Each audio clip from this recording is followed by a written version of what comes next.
Assalamu alaikum wa rahmatullahi wa barakatuh. Today we're going to be working on determining the electron configuration of magnesium.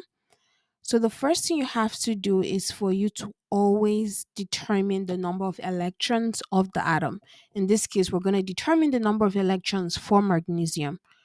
Now, before we do that, we have to understand that magnesium is an atom, and for atoms, the number of protons of an atom is always equals to the number of electrons of that same atom.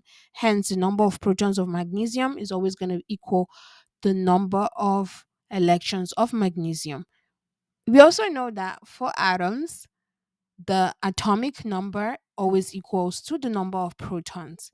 Hence, what we end up finding out is that for atoms, the atomic number, in this case of magnesium, which is 12, is also the number of protons for magnesium, which is 12, and the number of electrons of magnesium or for magnesium is 12. So now we have successfully determined the number of electrons that magnesium has using our understanding of the periodic table.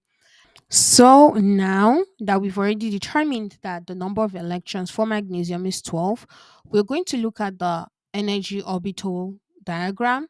And it starts from the lowest energy level, which is 1s, and then the next one 2s, then we have 2p, 3s, 2p. So basically, the energy level diagram starts from the lowest up until the highest.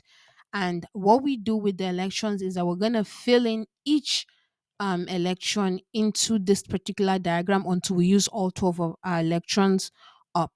So we're going to start from the lowest. So we're going to have two electrons here. So what we have is 10 electrons left from 12. And then you have 3, 4, 5, 6, 7.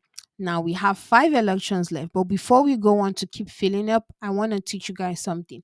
Anytime you are dealing with a 2p orbital where you've got three mini orbitals, you should fill up each one of the boxes or each one of the three orbitals first before you pair them up. And the reason is because, as you know, electrons are negatively charged, and you cannot put two electrons close together, because like charges, in this case negative and negative, they always repel each other.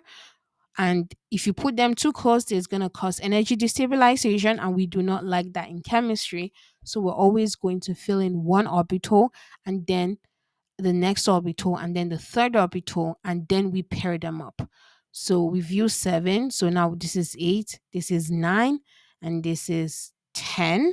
So we've got two more from 12. So we have 11, and then we have 12. Hence, we filled up all of the electrons. The next thing we do is to determine and to make sure that we have our writings correctly. So 1s is going to be 1s2, then you have 2s2, and then you have 2p6. So 2, 4, 6 from each one of the p orbitals. So we have a total of 6 electrons, and then we have 3s2. Hence, the full electron configuration of magnesium is going to be 1s2, 2s2, 2p6, 3s2. So this is the answer. Have a good rest of your day. Make sure you watch more electron configuration videos on my channel. Assalamu alaikum wa rahmatullahi wa barakatuh.